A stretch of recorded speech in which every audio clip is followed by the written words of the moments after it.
back to Casual Glamours, the podcast by and for beginning hikers. I'm your host, Donna Patrick, and alongside me is my husband and adventure buddy, Roy. Hi. Hi, Roy. So in this podcast, we provide you with information, tips, and tricks of some of the many hiking trails here in the Blue Ridge area. Now, we may be unfit hikers. We're unfit. But we do love the outdoors, and we want to share our experiences with you. In today's full episode, we head a little bit east of the mountains in South Carolina and discuss a short but historical hike in Croft State Park, Whitestone Springs Trail. We also have a fun fact about the history of the area and a review of my go-to hiking shoes that I am never without. What do you say, Donna? Ready to get started? Let's go. So here's the Whitestone Springs Trail by the numbers. The distance was 1.3 miles there and back. The time was 41 minutes that it took us to do it, and 31 minutes of that was moving time. The lowest point was 629 feet. The highest point was 756 feet with 127 feet elevation change. The friendliness pets are allowed, but it's not at all mobility friendly. Nope, not remotely. Yeah.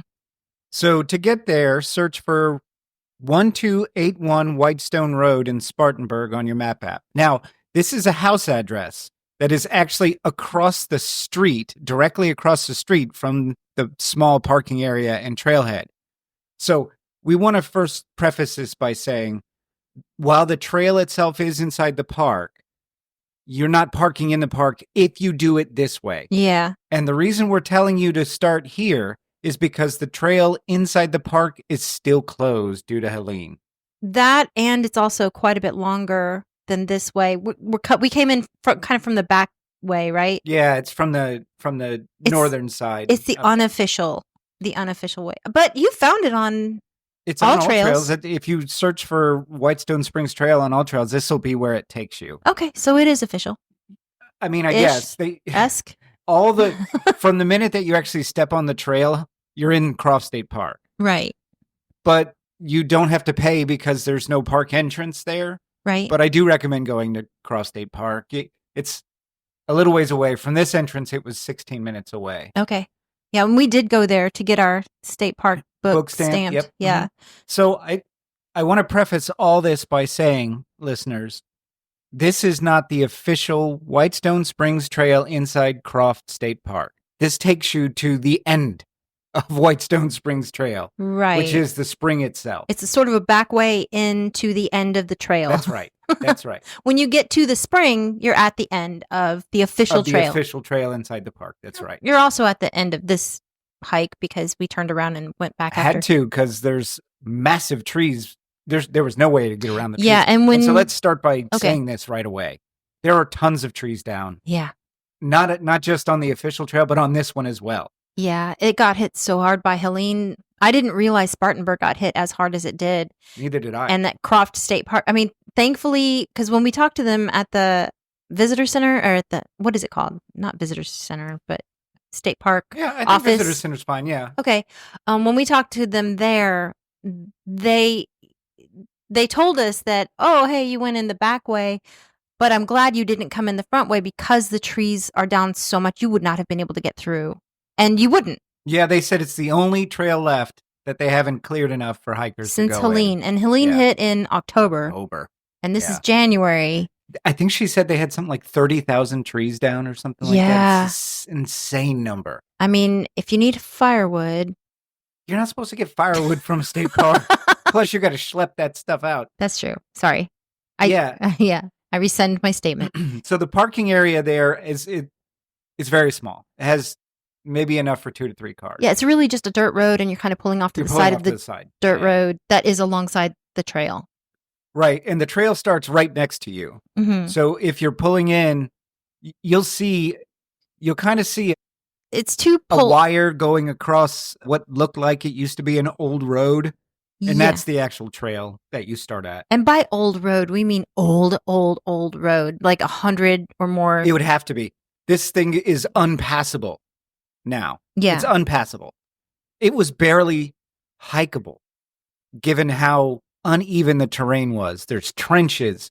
There's areas where the ground is so uneven you can barely get through. And besides the down trees that we had to at least 10 trees that we had to crawl over or under. Or Some around. Yeah, Some we had to go all the way up and around right. to get to. So This is not a. I kind of wonder, like that. What was it? 1.3 miles there and back. That there was trail added on because of the big loops that we had to go around these trees. Sometimes, like, Yeah, it's probably only half a mile in, but I don't know. we added an extra We had 0.3 miles just going around trees. Yeah. Yeah, it's really sad to see. And honestly, I would not recommend doing this. Yeah, that happens very few times. Okay, so I'm going to go ahead and say I asked you if we could do this trail because of my fun fact that I was, We had a working different on. trail planned We for did. today. And I was like, oh, no, In the but same place. It was in Croft State Park. yeah, but because of my fun fact, you were like, oh, okay, Donna, we'll do.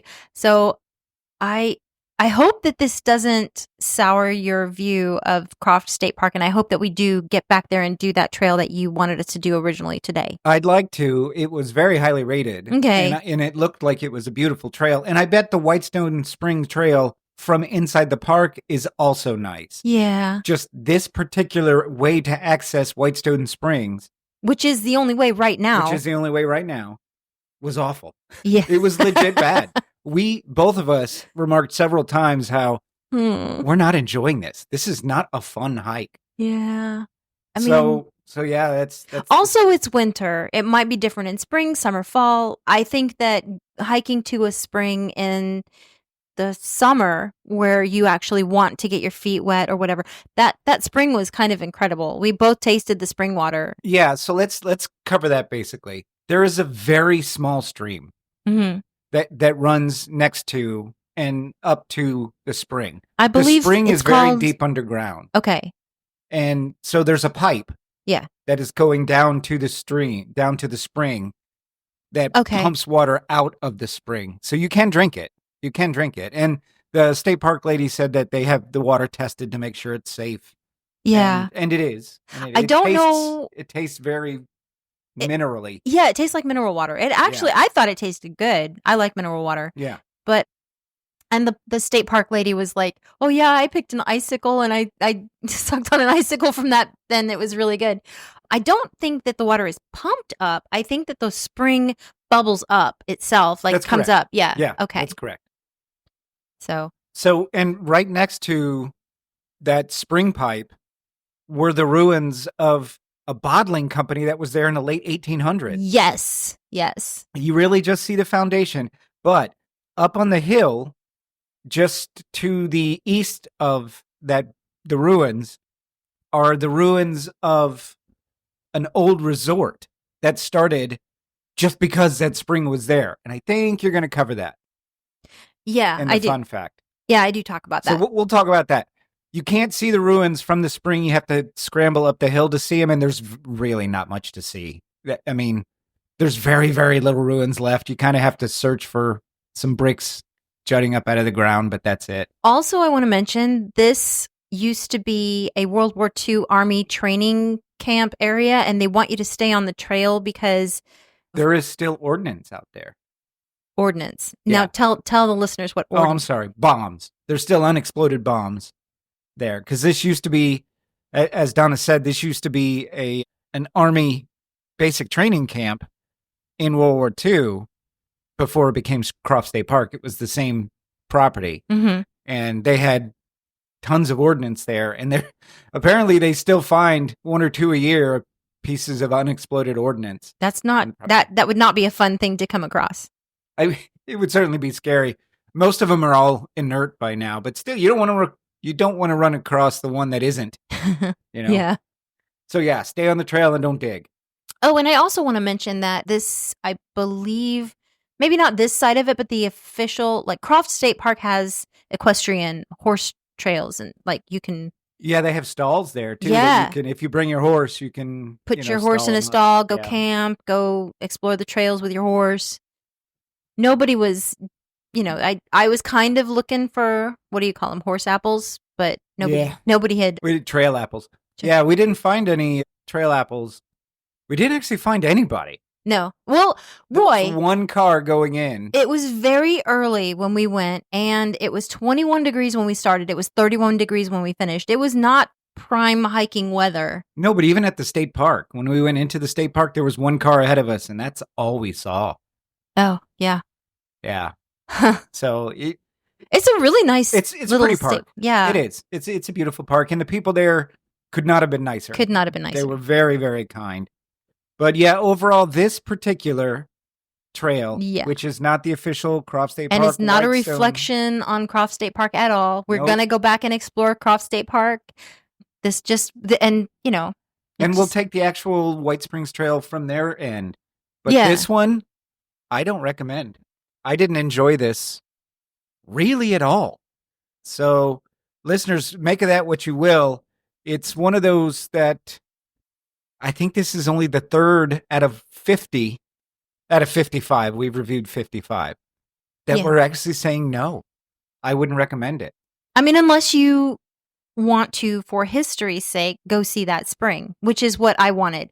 So, because of the story I read, I wanted to see a couple of things that this woman who was interviewed 20 years ago, and she was 67 at the time, and she was walking this trail. I wanted to see if some of the stuff was the same now as it was for her 20 years ago. Yeah, I'd wait until they get the official trail open because this one, it was, yeah. Okay. So that's our recommendation, Yeah. right? It's just not worth it. Okay. The trail difficulty, it wasn't overly difficult. You know, you saw the elevation change was very small, but just the footing itself, the unevenness, like you had to. Tons of leaves. There were ditches and huge divots in the ground and tons of trees that they're not going to clear these trees because this is not an official trail. Okay. So those trees are going to stay there until they rot. That's not great. I mean, again, people, if you want firewood.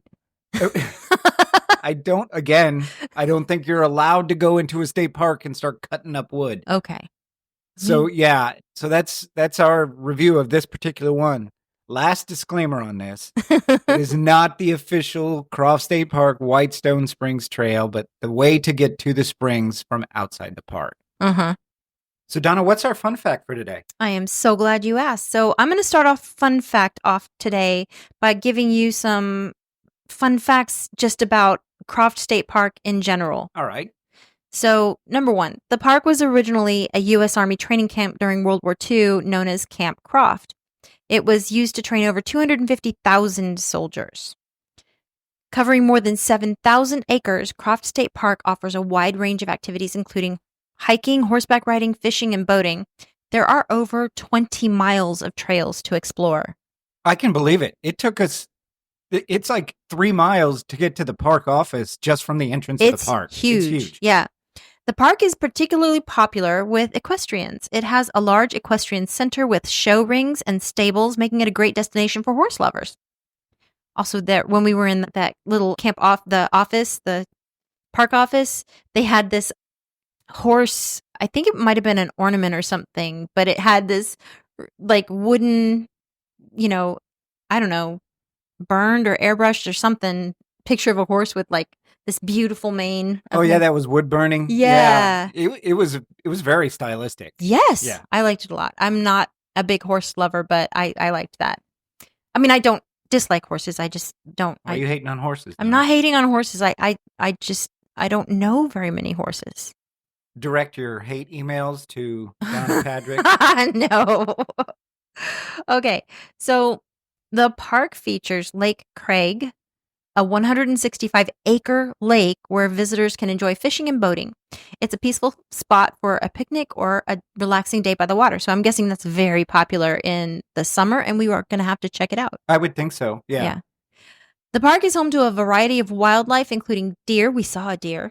We did right on the side of the road when we were going out. Yep. Wild turkeys and numerous bird species. It's a great place for bird watching and wildlife photography. They also have otters and raccoons and, the normal squirrels. But yeah, they had an otter thing in the office, and I was like, do you actually have otters? And she's like, yes, we do. That's awesome. Yeah, I thought that was cool. Shout out to Cindy, your sister Cindy. She loves otters. She loves otters. Yeah. Cindy, if you're listening. Mm-hmm. I don't think she is. She might be. She might be. You don't know. Croft State Park hosts several annual events, including the Croft Trail Run and various equestrian competitions, which draw visitors from all over. So, did you know that Camp Croft housed German prisoners of war during World War II? German and Italian. I did not know that before I helped you a little bit. Yeah, you research did. Yeah. this. So But before that, I was surprised to read that. the camp held as many as 900 German POWs between 1944 and 1946. Isn't that crazy to think? I mean, you don't really think about prisoners of war here in the United States during World War II. Yeah. Because they'd the have to, war they'd didn't have to happen bring them across here. the ocean. Yeah. Yeah. These POWs were often hired out to work on local farms and in forests. This was a common practice to help with labor shortages during the war. The POWs at Camp Croft, like those in other camps, had access to recreational activities and educational classes. They were provided with basic necessities and were generally treated according to the Geneva Conventions. So I hope that's true. That's what the internet says. I hope it's true. I would love to. Thankfully, America has a pretty good history with treating their prisoners of war, with the dignity. possible exception of Guantanamo. No, that was never for prisoners of war. Yeah. So, yeah, we actually do have a pretty good record of it. Guantanamo makes me sad. I'm going to stop thinking about it now. Okay, Camp Croft was one of several POW camps in South Carolina. The state had around 25 camps that housed German and Italian POWs during the war. Nuts? That is so nuts to me. Just in South Carolina. Yeah. So the other states had them too. Oh, yeah. That's crazy.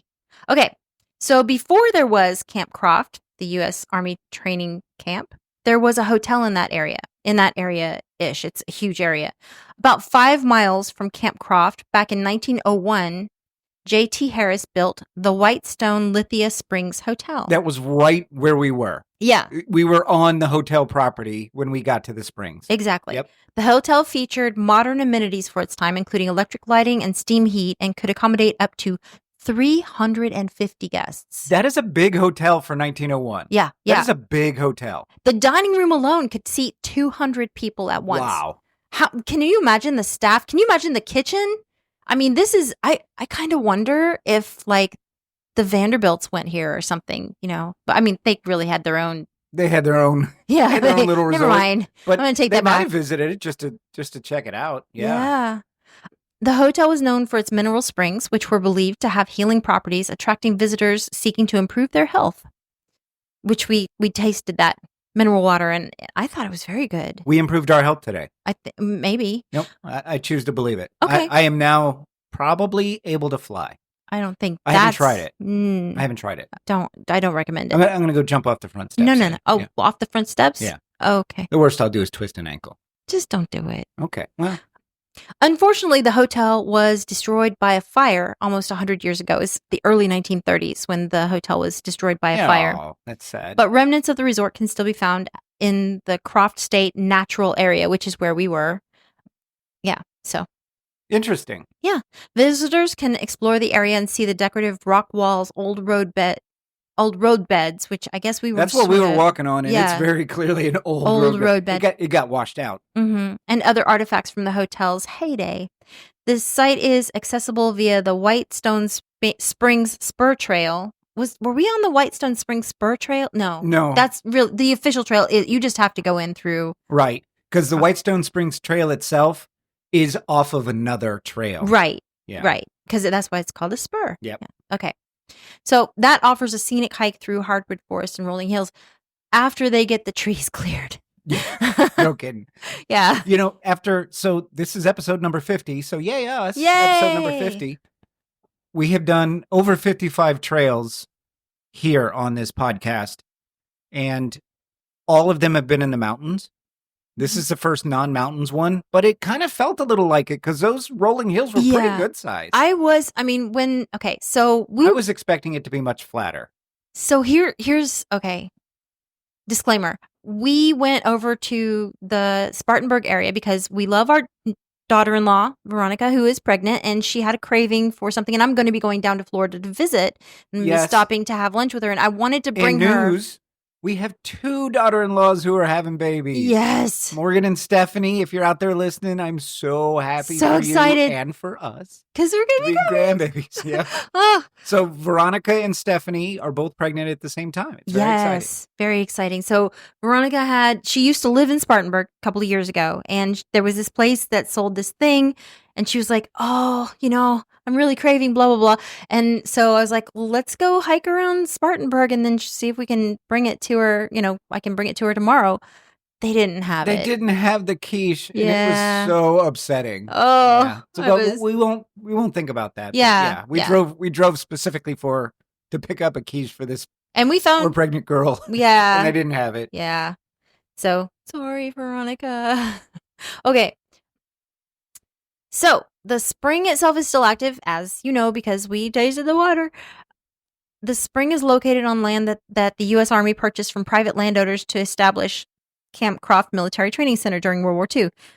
I wonder if they used that spring for water, like the military. I was wondering the exact same thing. They'd be foolish not to. Yeah, they would have. I'm sure they would have. I would think. Okay, so after World War II, the government sold 7,000 of the 19,000 acres to the South Carolina Forestry Commission for use as a park. Okay. So I want to go back to the hotel, and there's this article that's called History Springs Forth in Whitestone. This article was written in 2004, so 20 years ago, in December of 2004. So 21 years ago. Well, yeah, no, I guess 20 years in a month. In a month, yeah. Yeah. In the article, Gary Henderson interviewed Jeanette, or she goes by Jeannie Moore, a 67-year-old, so she's 87 now, a lifelong resident of the Whitestone area whose grandfather drove the trolley from the village train depot to the resort. How awesome is that? Yes. Wow. I love it. So in the early 1900s, this was the place to be, Moore said when she was interviewed for this article. You wouldn't believe how many people love this place like me. For decades after the resort closed, local residents used the area around the spring as a park. A highlight of her springtime trips to the area was the yellow jonquil blooms scattered around the spring. I'm going to have to go back in spring. We're going to have to go and take the official trail and check it out in spring, because I bet it is nicer. I'll bet it is. Yeah. She said, somebody planted those bulbs probably 100 years ago, said Moore, pointing to the area. This is where I got sidetracked in my research. I had to look up jonquil blooms. I didn't know what they were. That led me to an article about daffodils, jonquils, and buttercups. Spoiler, not all daffodils are jonquils, but all jonquils are daffodils. Jonquils are a specific division of the daffodil family. So these flowers are part of the genus Narcissus. Narcissus is a genus of flowering bulbs that bloom from March to May. I know this is not a flower podcast, but I'm excited about this. I can tell by the speed with which you're speaking right now. Yeah, because I'm waiting for you to say, "Hey, Donna, our listeners don't want to listen. They don't want to know about flowers." I'm gonna let you go. Okay, I'm gonna let you finish. Okay, so these flowers are easy to grow and return every year, so they're great for beginning gardeners like me. The narcissus is the parent plant of over 50 flower species. Now, why are they called narcissus? Why did they name the flower specifically narcissus? Well, it's a genus. I know it's a family of flowers. Yeah, but narcissus is, I think they're flowers that oftentimes will grow beside water and sort of bend over and sort of be kind of looking in the water at their reflection. Like the Greek character. Like the Greek Narcissus, yeah, who loved to look at himself so much that he turned into a flower. God's turned him into a flower. So that's why they named it. Yeah, so I guess. I mean, I don't know. I can't think of why else they would. Yeah. And it's a very specific thing to name it. Anyway, I found out that there's actually an American Daffodil Society. So anyway, I'm going to get back to the story now. That was quite the rabbit hole you went down in your research. It's only one of 2 rabbit holes that I have for you right now. But I'm going to get back to the story. Okay. People first came to enjoy the benefits of Whitestone Spring around 1850. That was when the excitement about the spring. That's when somebody discovered it. Or probably natives discovered it way before. Oh, yeah. Before J.T. Harris had the hotel built in 1901, guests stayed in small cabins. So they had erected small cabins, and then, I guess this Harris guy was like, this is the real deal. This is something that people are actually really excited about. So an entrepreneur came in, said, "Oh, this is a popular place. Let me buy it and charge people to come." Maybe. I don't know. That's exactly what happened. Maybe he didn't charge too much though. I'm gonna choose It to believe sounds that. like he charged a lot. Okay, all right, read it, whatever. So this article was written on December 3rd, 2004. So they start talking about the weather that day around the spring. So I looked up what the weather was like. This is my second rabbit hole. I wanted to be thorough. It's just a short rabbit hole. The temperature got up to 60 that day. So the article continues. At mid-afternoon on Thursday, Moore parked her burgundy Buick on the shoulder of Whitestone Road, which is where we parked, right? Yep, exactly. And set out with her husband, Buddy. I like that. Her husband's name is Buddy. And other visitors on a walk to the spring. So she took the exact same path we did. Exactly. Yep. Now remember, she's 67 when she's being interviewed about this. So good for her. More power to her. Yep. I hope I'm still hiking when I'm 67. I hope I'm not. I'm hoping I'm in an armchair enjoying some quality lounge time. No, not when you're 67. 67 is too young for that. Says you. Okay. I'm ready for it now. The warm temperature at the roadside began to drop noticeably and the humidity sharply increased as the group drew closer to the spring. Woodland ferns and ground cedar began showing up at the edge of the roadbed, first as scattered plants, then in larger communities. So again, we need to go back in the spring. We saw none of that. Yeah. We saw nothing but leaves on the ground. Yeah. Now some of these plants are going to have been crushed by fallen trees. Yeah. Okay. High ridges covered in trees, some at least 200 years old. Oh, some of those probably fell. Those are gone. Could be seen off both sides of the roadbed. Along the way, Moore spoke about how throughout her childhood and as an adult, she visited the spring for picnics. It's always cool down here, even in the summer, Moore said. It was 21 degrees when we got there, and it wasn't too bad. The further in we got, and there, like I said, there was not much of an elevation change at all. No. Further in we got, it got much colder. I thought so too, but I didn't say anything because I didn't. My hands started hurting inside gloves. Okay. Yeah. Me too. I just didn't. Yeah. Okay. So that's something to think about if you're hiking in the winter. Yeah, it's going to get colder. for whatever reason. I'm not quite sure why. But I'm sure that's great in the summer. Yeah. So Moore said that the sound of the water is soothing, which it is. And she said, I love to be down here. It's just beautiful. So this lady was trying to get, that partition that made it so that you can't drive at the down. Trailhead that prevents you from driving. I mean, the road itself now prevents you from driving it. And the trees, that are down. I mean, you could not get a car in there.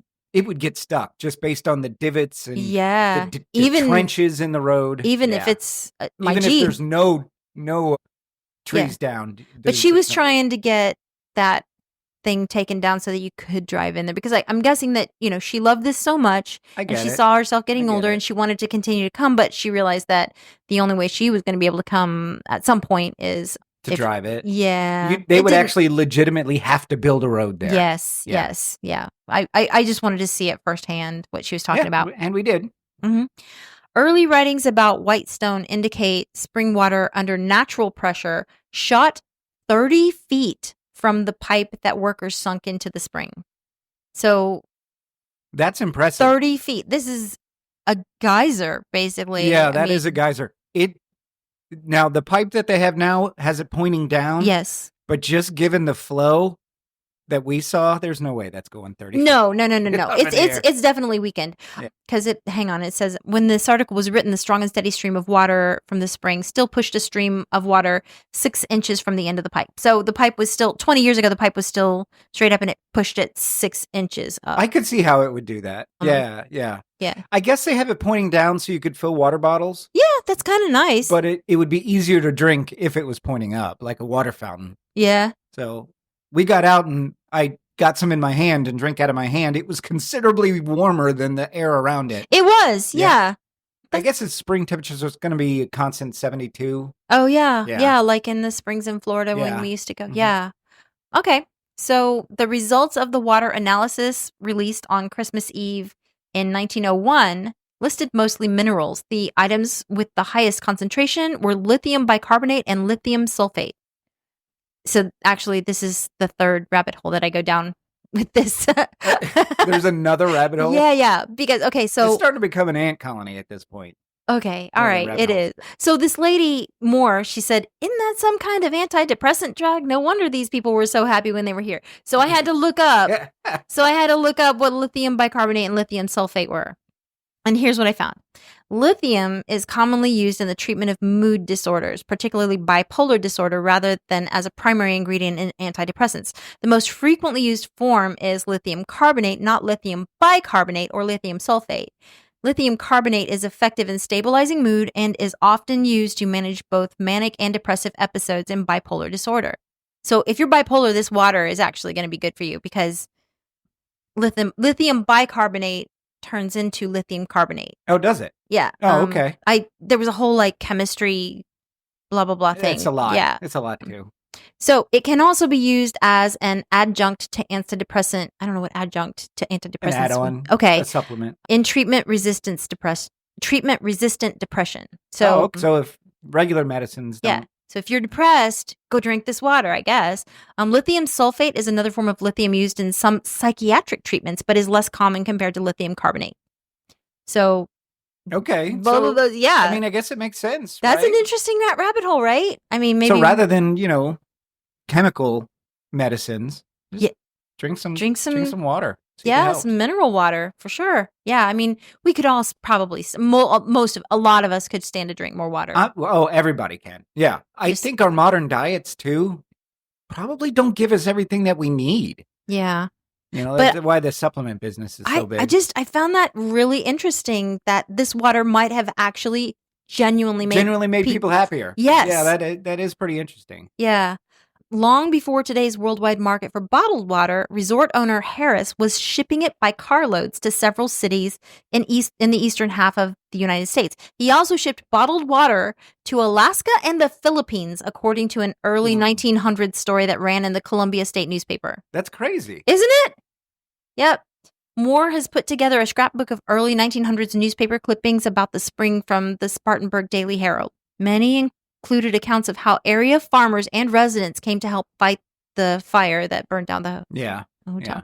It's so hard to get to. Yeah. I mean, now clearly there was a road going in there back then, but it's still in a pretty remote spot. It is. Yeah. The fire started in the hotel's kitchen and quickly spread throughout the building. The Daily Herald reported that people several miles away could still see great light in the sky from the fire on Sunday evening. A few pieces of furniture and a piano were all that were saved from the blaze. Oh. Yeah. Well, they saved the piano, though. Yeah, but nobody died. Nobody died. That's good. Yeah. That's good.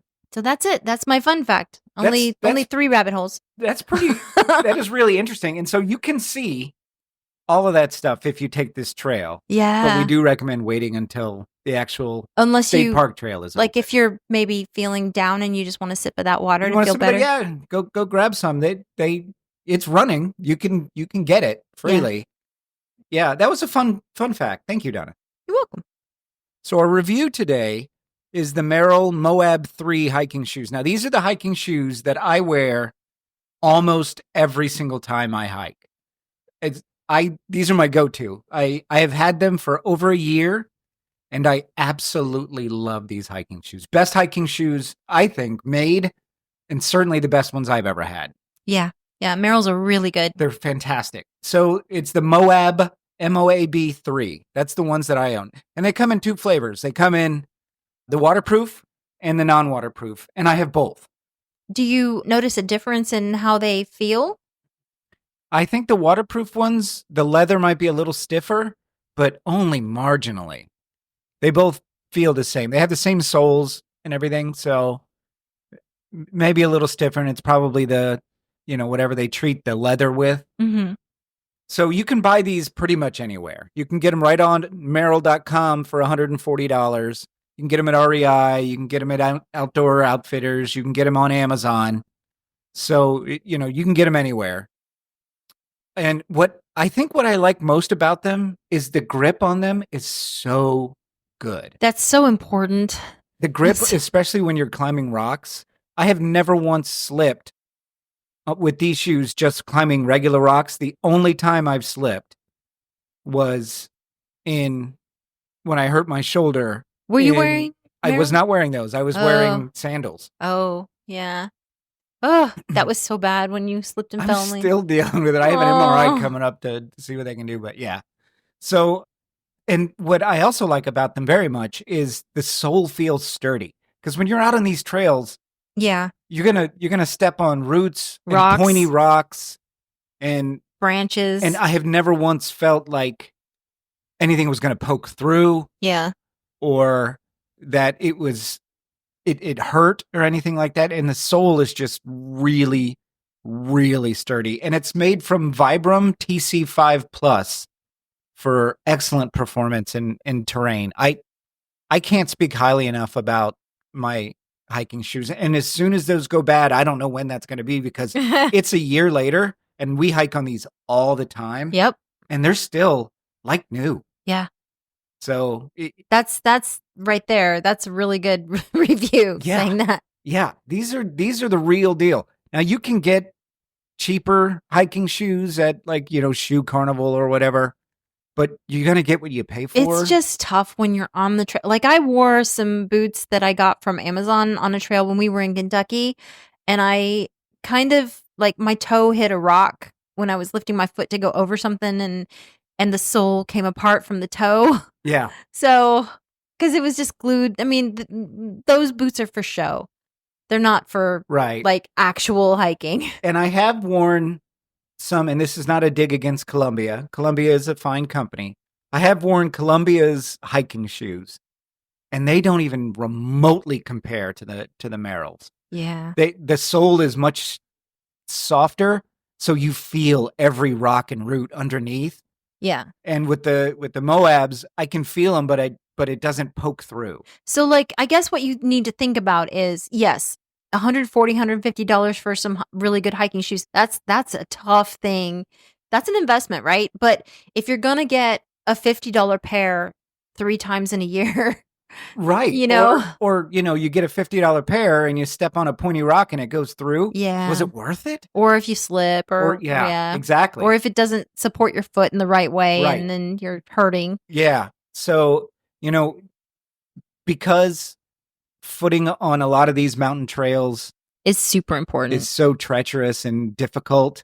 Not having to worry about your own shoes undermining you is important. Yeah. So, I'm a pretty frugal person. Oh yeah. If I can find a pair of hiking shoes for $50, I would that were as good.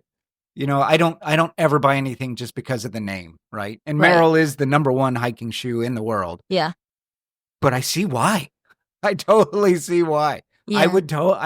As soon as those go bad, whenever that is, I'm going to buy another one. Yeah. We're both frugal. I will say that if you become a member at REI sells in the back, they sell their gently used stuff. And I have seen Merrells back there that start out at $140. I've seen them for like $80 that are, like somebody wore them once and they pinched their foot in the wrong way or whatever, and they bring them back. And then you buy them for $80 back there, Yeah. So that's the one thing I will say about this though is if you have thick hiking socks, which I have several pairs, they fit snugly on your feet. Okay. The shoes do. So thick hiking socks will feel, especially in the toe area, it'll squeeze it a little bit. So maybe half a size up for winter for thick socks. If you're going to constantly wear thick hiking socks, go half a size up. Yeah. But I typically don't wear thick hiking socks. And the couple times that I've really had to, I've worn my hiking boots just because I have more room in the toe. Yeah. So just keep that in mind. If you like to wear always thick hiking socks, just buy a size up. Or when you go to buy them, wear the socks and see how they feel. Yeah. I also they have a little air cushion. Remember the old Nike Airs? They had there's an air cushion inside the Merrell Moabs. Yeah. Okay. You can't see it like you could in the old Nike Airs. Like you can't pump it up with like pinching the heel thing. I had I'm old. I turned 50 this year. I had in high school one pair of the Reebok pumps that my sister bought for me. And those were the favorite pairs of shoes I ever owned in my lifetime. Really? Yes. For one, it was kind of a status symbol, right? To have some Reebok pumps. Okay. But two, it really worked. Like you did feel like more air going into the bottom of the shoe. And so, yeah. Did it make you a little bit taller too? I mean, maybe marginally. Lord knows that. Are you saying I need? No, I'm just saying. Are you saying look, I am of average height. It's a guy thing. In most of the Asian countries. A lot of guys want to be taller. I'm 5'7" for the most part on a good day. So I'm not that tall. But yeah, I mean, I guess they did make me a little taller because just for the fact that the Reebok pumps have to have that room in there for the air. So there's probably an inch. It was probably 5'8". Let's just go back to the 70s and get some platforms. Some platforms? Oh, are you kidding me? I would love some platform shoes. I was too young. I was born in 75, so I didn't have any platform shoes. But okay. I could rock some platform I don't shoes. think you'd hike in platform shoes. So I don't think I would. If they had Merrell soles, I would. So, but back to the Merrells. Yeah. So check them out. I highly recommend the Merrell Moab 3 hiking shoe. Get them wherever you can. I mean, you can find them anywhere. Yeah. Just whatever high-end outdoor athletics store on Amazon, right on Merrell's website itself, wherever you want to go shoe shopping, I'm sure they'll have them. You can just search online for Merrell Moab 3. And I recommend going with the waterproof ones. So if you're only going to get one pair, go with the waterproof ones, because why wouldn't you? Yeah. They work in and out of water. So yeah, Merrell Moab 3 hiking shoes. Highly recommend. So that's our show this week, guys. The unofficial Whitestone Springs Trail in Croft State Park in Spartanburg, South Carolina. A little bit away from the mountains where we normally go, but we wanted to try to bring a little bit of joy to a very pregnant daughter-in-law. The trail itself, as of right now, we don't recommend. Right. The fun fact was great, though. So if you want to go just to re-experience what Donna was talking about, then have at it. It's not a dangerous trail. It's just difficult to get around those trees. Then more difficult than it needs to be for the payoff. Yeah. I mean, we tasted that spring water. We did. You feel better about life, right? Aren't you happier? I told you I'm going to try flying as soon as we're done here. If we go back to do this, I would like to see the spring again and actually explore the ruins a little bit more. I want to see those jonquil flowers. Yeah. Oof. So we'll go in spring and we'll actually do it from inside the park when that's cleared. Okay. She did say, the park ranger did say that that's the last one they have and they will be working on it. Yeah. So hopefully it'll be done by spring. Yeah. Thanks so much for listening. Please like us and subscribe to us in whatever podcast app you use, and be sure to leave us a review because that's how our show grows. Feel free to check out our trail photos at casualclimbers.com or on Instagram at Casual Climbers Podcast. If you have a question, comment, or just want to drop us a line, you can reach us at casualclimberspodcast@gmail.com. So Donna, I want to go back to the comment about platform shoes. Are you saying that I need platform shoes? Nobody needs platform shoes, Roy. Yeah, but you had that height thing in the chamber. That thing came fast. It just occurred to me that the Nike, pump up those shoes, like maybe they did add something. I don't know. You're standing on a bubble of air, right? Yeah. Okay. Are you saying I need them as well? No, I said no. That's what it feels like. You might want them, but... Do you know every single one of these closings, you're very aggressive toward me? Really? I bet our listeners have said... Listeners, I want you to send us an email and tell Donna to start being nice to me. I can be nice. I don't know why Okay, listen. We will see we will see people out. 5'7" is perfectly average, Donna. It is. It's actually tall for like little people. Okay, you know what? So, now you're being condescending. I'm not. We'll see you out on the trail.